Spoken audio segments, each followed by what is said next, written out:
electronics. So previous video la vandu Nodemcu appadina enna nu paathom. So previous video vandu what is Nodemcu. So இந்த வீடியோல என்ன பார்க்க போறோம் அப்படினா Nodemcu வெச்சு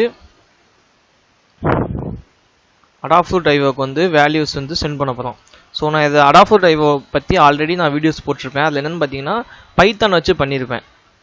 So அதை எப்படி கனெக்ட் பண்றது and then எப்படி டேட்டாஸ் வந்து சென்ட் பண்றது அப்படிங்கிறது அதோட லிங்க் வந்து டிஸ்கிரிப்ஷன் பாக்ஸ்ல இருக்கும். ஸோ இந்த வீடியோவில் என்ன பார்க்க போகிறோம் பார்த்தீங்கன்னா நம்ம Arduino Nodemcu மட்டும் வச்சு சென்ட் பண்ண போகிறோம். அதுக்கான கோடிங் வந்து கீழே டிஸ்கிரிப்ஷன் பாக்ஸில் இருக்கும், அதையும் எடுத்துக்கோங்க.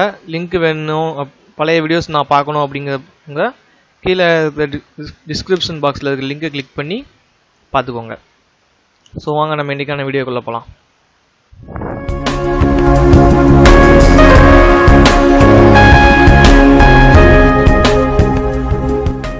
ஓகே ஃப்ரெண்ட்ஸ், ஃபஸ்ட்டு வந்து கனெக்ஷன்ஸ் வந்து பார்த்துக்கலாம்.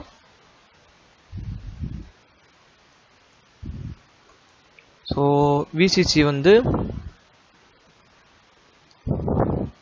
இது வந்து 3 வோல்ட் தான் வந்து வரும். ஏன்னா இது வந்து Arduino தான் 5 வோல்ட்டில் ரன் ஆகும். Nodemcu வந்து 3.3 வோல்ட் தான் மேக்ஸிமம் ரன் ஆகும். ஸோ இந்த 3 வோல்ட் தான் விசிசி. ஸோ 3 வோல்ட்டு கிரவுண்டு வந்து எப்பயும் போல் கிரவுண்டு தான். அதோட கிரவுண்டு இதோட கிரவுண்டில் வந்து ஜாயின் பண்ணி விட்டணும். சிக்னல் வந்து எங்கே கொடுக்கணும் அப்படின்னா D4. ஸோ D4 அப்படிங்கிறது GPIO பின்னை பொறுத்த அளவுக்கு 2. ஸோ நான் உங்களுக்கு அந்த பிக்சரை காட்டுறேன். ஸோ இதுதான் D4. D4 பார்த்தீங்கன்னா GPIO பின்னை பொறுத்த அளவுக்கு 2. நீங்கள் வெறுமனையாக 2 அப்படின்னு சொல்லி போட்டிங்க அப்படின்னா கண்டிப்பாக D4 தான் அது வந்து மீன் பண்ணும். ஸோ கோடிங்கில் வந்து நான் 2ன்னு போட்டுக்குவேன், இல்லைன்னா D4 அப்படின்னு போட்டுக்குவேன். உங்களுக்கு வந்து குழப்புது அப்படிங்கிற பட்சத்தில் மோஸ்ட்லி D4 அப்படிங்கிறதே யூஸ் பண்ணி பழகுங்க. ஏன்னா இது வந்து ரேண்டமாக தான் இருக்கும், எங்கெங்கே எது இருக்குன்னே தெரிய மாட்டேங்குது. GPIO பின்ஸ் இங்கே 0 இருக்குது, இங்கே 2 இருக்குது, 4 இருக்குது, 5 இருக்குது, 16 அந்த மாதிரி மாறி மாறி தான் இருக்குமே தவிர அப்படியே ஒன்று போல் இருந்தால் கூட நம்ம ஞாபகம் வச்சுக்கலாம். ஸோ அதனால் D2 D3 அந்த மாதிரி போட்டு பழகுங்க. அதான் Nodemcu பொறுத்தளவு கொஞ்சம் ஈஸியாக இருக்கும். ஸோ இதில் பார்த்தீங்க அப்படின்னா ப்ளஸ் வந்து ஒயிட் கலரு, மைனஸ் வந்து ப்ரௌன் கலரு, சிக்னல் அதாவது இதோட அவுட்புட் பிளாக் கலரு. அதை என்ன பண்ணியிருப்பேன் அப்படின்னு பார்த்தீங்கன்னா ஒயிட் கலர் வந்து விசிசி, அண்ட் தென் ப்ரௌன் கலர் வந்து கிரவுண்டு, அந்த பிளாக் கலர் வந்து 4. ஸோ இதான் பார்த்தீங்கன்னா அதுக்கான கோடிங்கு. ஸோ இதில் வந்து என்னென்னு பார்த்தீங்கன்னா adafruit IOவில் வந்து ஒரு ஐடி நீங்கள் கிரியேட் பண்ணியிருக்கணும், கண்டிப்பாக நம்ம அதில் சைன்இன் பண்ணியிருக்கணும். ஸோ அதுக்கு வந்து ஒரு யூசர் நேம் கொடுத்துருப்பாங்க, அண்ட் தென் கீ கொடுத்துருப்பாங்க.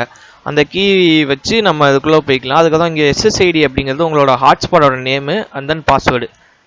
இந்த 4 லைப்ரரியும் கண்டிப்பாக இருக்கணும். ஸோ ஃபஸ்ட்டு உங்கள் ஐஓவோட யூசர் நேம் அண்ட் தென் அதோட கீ. ஸோ API கீ அப்படின்னு சொல்லுவாங்க. அதுக்கு தான் ஒய்ஃபையோட நேமு, அதுக்கு தான் பாஸ்வேர்டு. SSID means name. நம்ம அதை நேம் வேரியபிள் தான், அதனால் நம்ம இப்படி வச்சுக்கலாம். ஹியூமிடிட்டி அண்ட் தென் டெம்பரேச்சர் அப்படின்னு சொல்லி 2 ஃபீடு வந்து அங்கே கிரியேட் பண்ணணும். ஃபீடு அப்படிங்கிறது எப்படி கிரியேட் பண்ணுறதுங்கிறது இந்த வீடியோவில் நான் சொல்கிறேன். ஸோ அந்த வீடியோவில் நான் சொல்லியிருப்பேன். ஸோ இருந்தாலும் இந்த வீடியோவில் சொல்கிறேன். இது எல்லாத்தையும் கொண்டு போய் ஒரு டேஷ்போர்டில் பண்ணணும். ஸோ அதை எப்படி பண்ணுறதுங்கிறதையும் நான் சொல்லிடுறேன்.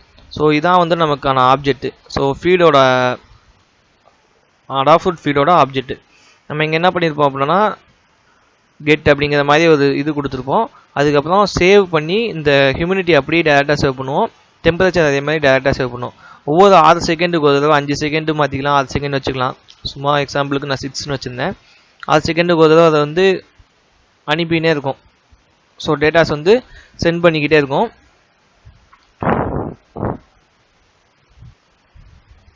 நம்ம இதுக்கு எங்கே கிளிக் பண்ணணும் அப்படின்னு பார்த்தீங்கன்னா டூல்ஸில் போய் போர்டு வந்து நானோ அப்படின்னு சொல்லியிருக்கோம். ஸோ சாரி யூனோ அப்படின்னு சொல்லியிருக்கோம். அது வந்து கீழே வந்து Nodemcu 1.0. So what is Nodemcu அப்படிங்கிறதுல வந்து அந்த 2 வெர்ஷன் பற்றி சொல்லியிருப்பேன் நான். ஸோ அதுக்கான லிங்க்கையும் நான் கீழே டிஸ்கிரிப்ஷன் பாக்ஸில் கொடுத்துருக்கேன், நீங்கள் போய் பார்த்துக்கோங்க. ஸோ இந்த மாதிரி உங்களுக்கு வரல அப்படின்னா உங்கள் ப்ரிஃபரன்ஸில் போய் இது வந்து மாற்ற வேண்டியிருக்கும். ஸோ நான் அதெல்லாம் உங்களுக்கு நிறைய பேர் மோஸ்ட்லி பண்ணியிருப்பாங்க. இன்கேஸ் பண்ணல அப்படின்னா கீழே கமெண்ட் பண்ணுங்கள், நான் அதுக்காக நெக்ஸ்ட் வீடியோஸ் வந்து கண்டிப்பாக போடுறேன். ஸோ அதில் வந்து இந்த இதை வந்து ஆட் பண்ண வேண்டியிருக்கும், சில சின்ன சின்ன ஒர்க் இருக்கும். ஸோ அதை வந்து நெக்ஸ்ட் உங்களுக்கு வேணும் அப்படின்னா நெக்ஸ்ட் வீடியோஸில் கண்டிப்பாக போடுறேன். ஸோ இப்போ அடுத்து என்ன பண்ணலாம் அப்படின்னா adafruit IO. ஸோ adafruit IOவில் வந்து நான் சைன்இன் பண்ணி ஃபீடு வந்து கிரியேட் பண்ணியிருக்கேன். இங்கே பார்த்தீங்கன்னா ஹோம் ஃபீடு அப்படின்னு சொல்லி நிறையா இருக்கும். ஸோ இதில் வந்து ஹோம்குள்ளே போயிட்டு ஃபீடு இங்கே கிரியேட் பண்ணிங்க அப்படின்னா இங்கே இருக்கும். இல்லை ஆக்ஷனில் போயிட்டு கிரியேட் நியூ ஃபீடு அப்படின்னு சொல்லி கொடுத்தீங்க அப்படின்னா நியூ ஃபீடு கிரியேட் என்ன பேர் கொடுக்க போதும் அப்படின்னு சொல்லிடும். ஸோ நீங்கள் இந்த இடத்துல என்ன பேர் கொடுக்கீங்களோ அதை தான் நம்ம இந்த இடத்துல கொடுக்கணும். ஸோ ஹியூமிடிட்டி, டெம்பரேச்சர், ஸோ அந்த பேர் தான் இந்த இடத்துல கொடுக்கணும். மாற்றி கொடுத்தோன்னா ஒர்க் பண்ணாது. அடுத்து என்ன பண்ணணும் அப்படின்னா டேஷ்போர்டுக்கு வரணும். டேஷ்போர்டில் என்னென்னா ஃபீல்டில் இருக்க எல்லாத்தையும் டிஸ்பிளே பண்ணி பார்க்கறதுக்கு DHT11 இதுலேயும் அதே மாதிரி தான் கிரியேட் நியூ அப்படின்னு சொல்லி கொடுத்துக்கலாம். உள்ளே போயிட்டு ஒரு சின்ன வேலை செய்ய வேண்டியிருக்கும், அதாவது ஆட் பண்ணணும். என்னென்னு பார்த்தீங்கன்னா 2 ஃபீல்டில் இருக்கிற டேட்டாஸ் வந்து ஆட் பண்ணுற மாதிரி இருக்கும். பண்ணுறதுக்கு வந்து இந்த ப்ளஸ் சிம்பிள் வந்து கொடுக்கணும் ஆட் பண்ணுறதுக்கு. ஸோ ஃபீடு வந்து நிறையா ஃபீடு வந்து நம்ம இங்கே புஷ் பண்ணிட்டே இருக்கலாம். காஜ், ஸ்லைடர், ஸோ இந்த மாதிரி நிறையா வந்து இதில் இருக்கும். So map, button, cloud, so அப்படி நிறையா இருக்கும். நான் வந்து காஜ் எடுத்துக்கிறேன். காஜில் வந்து நம்ம என்னென்னா ஹியூமிடிட்டி எடுத்துக்கலாம், இல்லாட்டினா டெம்பரேச்சர். இதுக்கு முன்னாடி நான் வந்து செக் பண்ணி பார்க்கும்போது இந்த ரிசல்ட் எல்லாம் வந்துச்சு.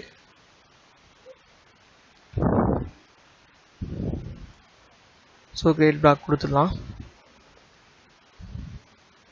ஸோ வந்து நேம் எதுவுமே வைக்கல. ஸோ இன்கேஸ் உங்களுக்கு டெலிட் பண்ணணும் அப்படின்னு நினச்சிங்கன்னா அந்த சைடு அந்த பட்டன் அமைக்கி டெலிட் கொடுத்தீங்கன்னா டெலிட் ஆயிரும். அண்ட் தென் சேவ் பண்ணிடுங்க. ஸோ இதான் அந்த டெலிட் பண்ணுறதுக்கு, இது வந்து ஆட் பண்ணுறதுக்கு.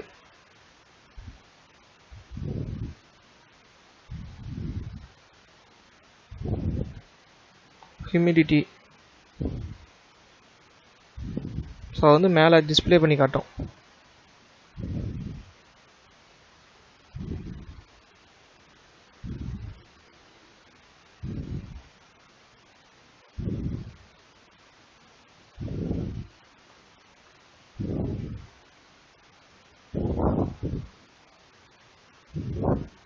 ஸோ மறுபடியும் இந்த இதை அமைக்கி வந்தால் மேலே கொண்டு வந்துக்கலாம்.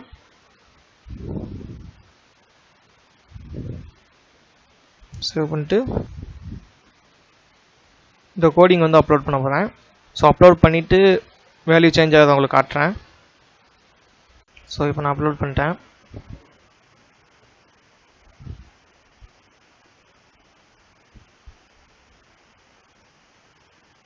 ஸோ இப்போ கனெக்ட் ஆகிடுச்சு. 26:52. ஸோ அந்த ரீடிங் வந்து இந்த இடத்துல வந்துடுச்சு. ஒவ்வொரு 10 செகண்ட்ஸ்க்கு ஒரு டைம் வந்து இந்த ரீடிங் வந்து வந்துக்கினே இருக்கும். ஸோ 53 பார்த்தீங்கன்னா ஸோ டைமும் கரெக்டாக அதுக்கேற்றாப்பில் இருக்கும். 11:13. ஸோ இப்போ நான் என்னோடய டெம்பரேச்சர் சென்சரை வந்து ஏசிக்கு நேரம் வைக்கேன்.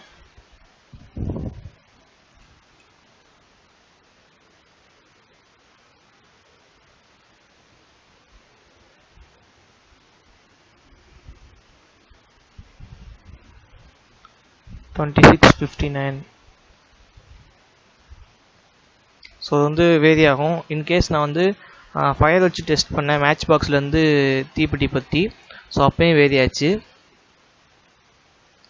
ஸோ டெம்பரேச்சர் வந்து 21 வந்திருக்கு. ஸோ இங்கே மாற கரெக்டாக அங்கேயும் ரேண்டமாக மாறிட்டே இருக்கும். ஸோ அவ்வளோதான் ஃப்ரெண்ட்ஸ். ஸோ கோடிங் வேணும் அப்படின்னா கீழே டிஸ்கிரிப்ஷன் பாக்ஸில் இருக்கும், எடுத்துக்கோங்க. Thank you for watching.